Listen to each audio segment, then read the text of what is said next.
আজি আজি ফাগুনৰ প্ৰথমটো বুধবাৰ আজিৰ পৰা আমাৰ মিচিং জনগোষ্ঠী আজিৰ দিনৰ পৰা আমাৰ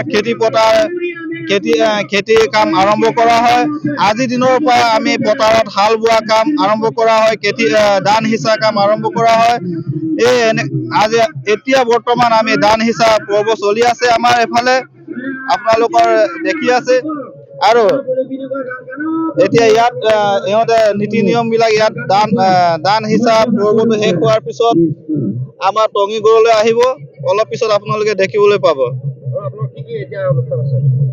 এতিয়া আমাৰ অনুষ্ঠানটো আছে ইয়াৰ পৰা গৈ চাংঘৰত, মিচিং চাংঘৰত আমাৰ ডেকা গাভৰু তাত খোৱা বোৱা কৰা হ'ব। তাৰপিছতে আমি আজি আনুষ্ঠানিক কাৰ্যসূচীটো আমি 2টা বজাৰ পৰা আৰম্ভ কৰিম বুলি লৈছোঁ। শৰীৰৰ যিকোনো অসুবিধাৰ সন্মুখীন হৈছে নেকি আপুনি? শাৰীৰিক সমস্যাৰ প্ৰতিকাৰ কেৱল আমি দিম। অভিজ্ঞ চিকিৎসকে দিব সুপৰামৰ্শ। প্ৰতি সপ্তাহত থাকিব বিভিন্ন ৰোগৰ বিশেষজ্ঞ চিকিৎসক। চাবলৈ নাপাহৰিব এনি ভাৰত 24ৰ বিশেষ অনুষ্ঠান স্বাস্থ্য বিশেষ।